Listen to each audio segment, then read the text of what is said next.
Grand Theft Auto 6's saga of leaks and hacks has been nothing short of legendary so far, and now Cyberleek has issued more and then some. And beyond this, there's always also been a very weird level of support from certain creators that it felt kind of artificial towards Rockstar, almost as if they've been bought and paid for. It turns out the reason why so many content creators were mad about the leaks wasn't because they cared about Rockstar in the first place. It was actually because they had exclusive access plan and the leaks were actually hurting their bottom dollar. And beyond this, I want to talk about the Dazed magazine info as well, and how another person in games, Colin Moriarty, managed to prove to everyone how culturally out of touch he is when it comes to things like GTA. It's a lot, I know, but like I said, let's start with the leaks that are real. Lucia's entire prologue has already been leaked on Twitter, and yes, it's 100% confirmed now. It's definitely something that Rockstar wanted to keep under wraps, but Cyberleek, the notorious hacker, decided to just leak it anyways. Cyberleek also ended up issuing a new statement following the Lucia prologue being leaked by them, where they said this: "This build is actually recent and the game is not ready at all. Sony and Rockstar are ruining your right to own and resell your games. And Rockstar is ruining their own employees too. The work required to reach gold is way too much for so little time left. Trading volume and price is how Cyberleek measures your support. Cyberleek will not continue without support, you decide." So Cyberleek claims that Rockstar knows the game isn't ready for release on November 19th, yet they need to release it because there's so much riding on the game coming out, and Cyberleek could be lying. But then again, people also claim the hacker didn't have the leaks they did, only to prove they actually did have them, obviously. So what can we really believe? Is Cyberleek telling the truth here, or is it something else? But either way, claiming that GTA 6 is not ready when it's only about 3 months away is a wild claim. Rockstar can't afford to delay any further. Their game is situated perfectly to not only reap the benefits of a Christmas financial season seemingly all to themselves, but their GTA game is also placed perfectly for it to be nominated just in time for the Game Awards to win every single award imaginable. Pretty much, if GTA 6 does end up coming out, which it most definitely is thanks to the Netflix blowout in the Dazed magazine article, Rockstar is about to devour 2026 and make it theirs alone. But if Cyberleek is right, I mean, all chaos could break loose. However, according to some reports, the investigators involved in discovering the identity of Cyberleek are pulling off all the stops to figure out just who this guy really is. As Kotaku reported here, the hunt for Cyberleek has gotten an interesting update, and now there's solid claims that their identity might be close to being discovered. The person responsible for this report on the identity of Cyberleek is this user on the GTA forums named ViceSit. Anyways, let's get into this now. So the first form of credible evidence was something pertaining to a leak that was already shown that involved Jason playing basketball. This was one of the first leaks. ViceSit claims it was discovered that a Discord account named Stay on the Grind, which I did state in my previous video as being the supposed Discord account or burner account of someone involved with Cyberleek, so that actually lines up. But this Stay on the Grind user apparently appeared in select GTA Discord servers where they were sharing the Jason basketball clip, the very same one that eventually leaked all over social media. Yet the people in the Discord chat claimed at the time that this video was AI and ignored it, and this Stay on the Grind user really didn't get any traction right away. But then that same user claimed to also have access to the full map of GTA 6. Again, nobody believed them because how could they, right? ViceSid posts screenshots, but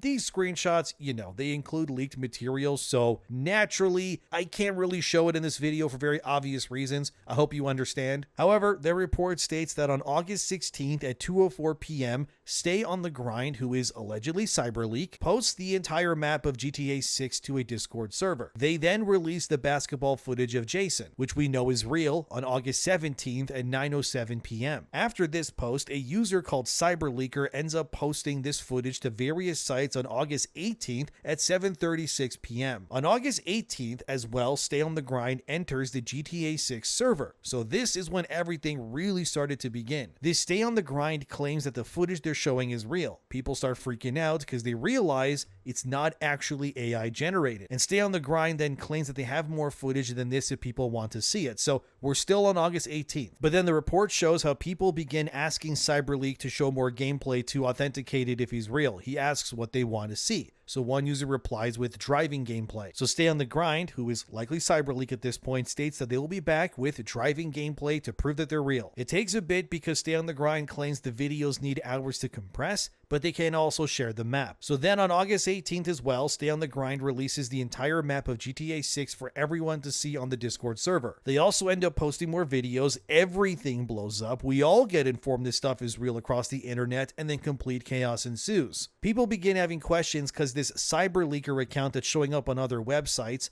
and this Stay on the Grind account are also both active during roughly the same time period, saying similar things and sharing the same content that is clearly from the same build. The problem for Cyberleek here is that they may have allowed the fame to get to them somewhat, because people started realizing that this Stay on the Grind Discord account could very well be Cyberleek, because the stuff being released is not just being shared, but it's being released in such a way that it's either two people who share the same files, or it's likely one guy impersonating multiple accounts to keep themselves anonymous. As Kotaku shared here via what ViceSit said about Cyberleek, as you can see here, the information being presented is pretty clear that these users are likely connected. The only way to explain it as not being connected is this Grind user found the leaked footage some other way, but the likelihood is that they're just the same person, or group at least. This means Rockstar and Take-Two now have an actual lead on who this Cyberleek person is, with actual usernames that they can look into. And again, they could use a VPN, but I need you guys to remember that they have a subpoena, Rockstar and Take-Two, against Discord, which means technically speaking, they could look into this Stay on the Grind account, or the Cyberleaker one even, and figure out what's going on. But I really doubt that this would stop Rockstar from figuring out who this user is, whatever they try doing, but they can at least track them down to whatever country to make their search easier, I guess. It's kind of getting wild, but my personal opinion is the identity of Cyberleek is very much someone who likely has direct access to the game from within Rockstar themselves. We already know that parts of the leak for GTA 6 came from the India Rockstar offices, which houses somewhere around 1,600 employees or so. It's very likely that one of these employees there sold the data at a premium, or is a literal dev still on the game who is looking to get a quick payday via the whole crypto thing that they're running off the game that they are working on for Rockstar, no matter really how you slice it. Cyberleek is someone who has connections to Rockstar, right? 100%. They have moles, and I would bet money some part of that leak lies in Rockstar India. They're likely being worked to the bone to make GTA 6 a reality. And just the way that Cyberleek's putting it, that the game is not ready, that the developers are being worked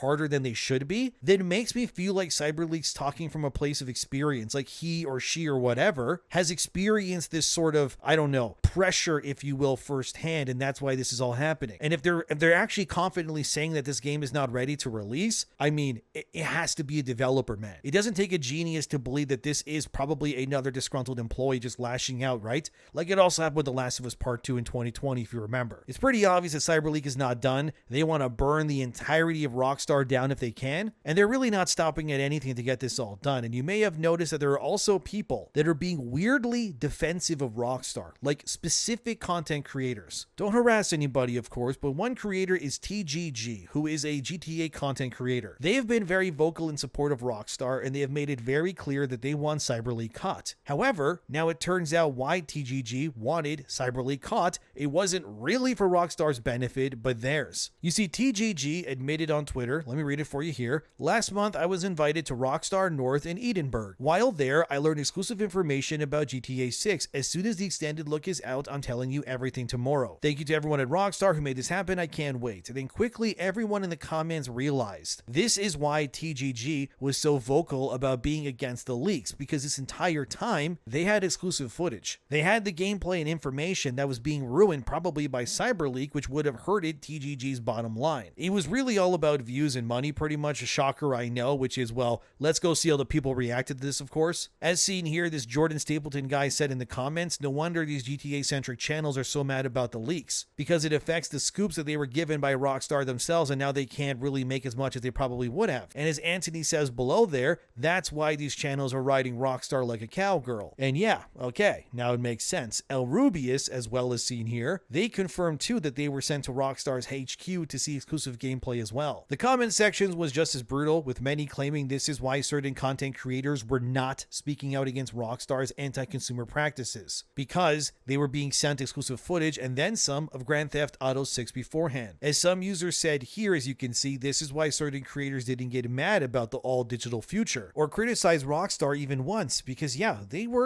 in their pocket all along, so they would get that juicy exclusive access. People like TGG or this El Rubius guy, They were being wined and dined by Rockstar with free food and flights and hotels and you name it. So it makes total sense why they were so mad when the leaks came out via Cyberleek, because yeah, it would spoil their upcoming videos. It is all about views and money, I guess. Look, I get it, I make content too, but still, to be sucking Rockstar this hard, only to announce that, oh, by the way, I have exclusive access, it comes off as disingenuous for sure. It doesn't surprise me, but it does prove that the symbiotic relationship between content creators and the companies out here has never been more of a thing that matters to certain people. How can anyone fight for the rights of users when they're being flown out by the guys who pulled this nonsense in the first place? But with people like this representing the industry, or the users, I guess, this is why things will continue to get worse. Or you may have other bootlickers like a Colin Moriarty from Last Stand Media. I used to watch this guy when I was younger. Hilarious how now I look at what he does and how he speaks as really just another apologist for the corporate slop that just consumes everything. So people were talking about how GTA 6 being $80 at base price is not good, because it will likely raise the price of other games overall in the future, and that people in positions of power like Colin Moriarty should call out Rockstar for what they're trying to do. But here's what Colin said instead. If you can't afford $80 for GTA 6, you should get a new hobby, Delusional. I mean, look at that like to repost and view ratio. Colin really thought he said something profound, that people were really going to rally behind him on this. Unfortunately, the complete opposite ended up happening. Nobody really came to Colin's protection at all. Instead, everyone called him delusional, and speaking from a place of privilege, cause, well, he is. You see, Colin thinks we all need to shut up about the digital-only future, and games being expensive, which is fine for him, cause he makes thousands per month from his Patreon that people donate monthly, so Colin can sit in front of a camera, hit a vape here and there, look bored 85% of the time, while Chris Raygun just says no, no, yeah, yeah, no. Just riveting content coming out of Last Stand Media, guys. Good on you. But anyways, it really doesn't surprise me that Colin takes his position though, because the guy has been in a fortunate spot for a very long time now. It's become also equally as clear from how Colin treats other content creators on Twitter, for example, that he tends to look down at certain people who aren't him, which is kind of bizarre to me, because this is the same guy who runs a PlayStation podcast that PlayStation themselves don't even really acknowledge that it exists because of his so-called political opinions that he had back in the day. The same guy who was also removed from the podcast Beyond Celebrations because of his own political leanings, even though he was a big reason why that thing was even popular in the first place. Where even his co-host was invited to the event at IGN, but he wasn't, and he was hurt by that, and that makes sense. And he was also burned famously by Kinda Funny when he left. Yet weirdly, Colin still tries to weasel his way for some reason back into the good graces of the very same people who abandoned him when he needed them the most. They literally used him leaving Kinda Funny and all that as a stepping stool to prop themselves up, and he still wants to be friends with them or something, I guess. That's what it looks like anyways. So to see Colin now effectively taking the position of pro-corporation, pro-Rockstar over consumer people, it doesn't really surprise me. The guy is and always will be a games journalist at heart, no matter what he does or says. I mean, they're all like this. It's why I've honestly moved on from watching really anything these sorts of game journalist turned YouTube channel groups have become. Kinda Funny is slop. Second Wind only exists right now because of Yahtzee being there holding them up, I guess. Last Stand used to be decent, but progressively over time, they have become just as anti-player and pro,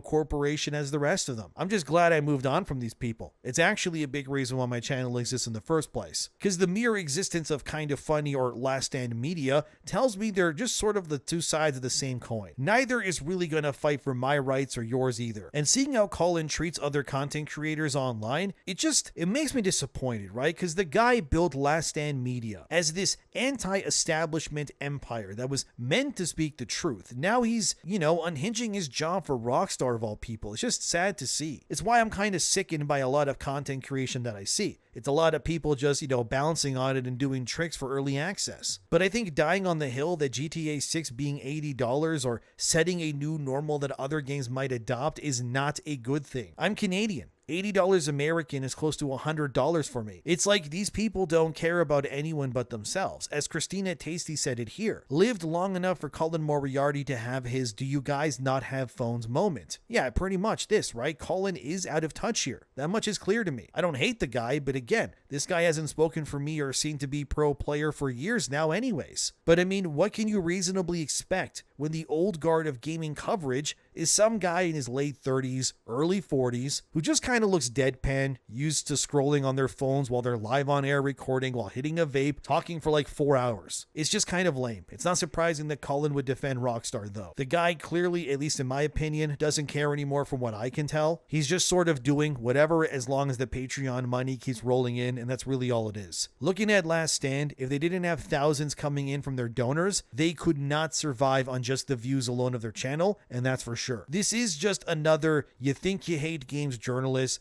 but you don't really hate him enough actually sort of thing. Like the entire Western journalism thing can burn for all I care. It's really gross. Like Colin really just said, well, you can't afford it. Just get a new hobby, bro. Why you're so mad? Because not everybody gets free money from people on Patreon in the literal tens of thousands, Colin, but I can't expect anything less really. Finally, I want to talk about the Dazed magazine thing because a ton of new info came out regarding GTA 6 as well. This is the article I'm referencing here on screen, which is calling Grand Theft Auto 6 the game of the decade, which yeah, pretty much. Dazed confirms with Rockstar that GTA 6 has been in development to some degree since 2013, right after GTA 5 shipped, and that the pressure on this game is unprecedented, as the co-studio head of Rockstar told Dazed here. However, I don't know that any amount of external pressure could compare with the pressure we put on ourselves as a team. The amount that GTA 6 needs to succeed is alarmingly high, but it's going to make it likely either way. According to Dazed, you also can't walk down the street in GTA 6 just brandishing a gun or even like a rifle, because one sight of that is going to cause random people in the game to realistically call the cops. I wonder if the game will still let you hold multiple guns that pop out of nowhere though, or if they're going to go with a more Red Dead approach where the guns need to exist on your person physically to have it as an item, meaning you're going to have to use stuff around you to fight instead of just materializing a rifle with 300 bullets out of thin air to use. As the co-head of Rockstar said it here, we look back at our previous games with a critical eye and see where we want to evolve based on what we didn't do as well as we would have liked to, either because we didn't have the time, resources, or technological capabilities, or in some cases, things we just didn't do as well or consider as fully as we could have. A lot of what we do is very iterative. We adjust a lot of things by feel based on what is working and what isn't. As seen here in this very large paragraph, Dazed confirms that Jason is an ex-runner of,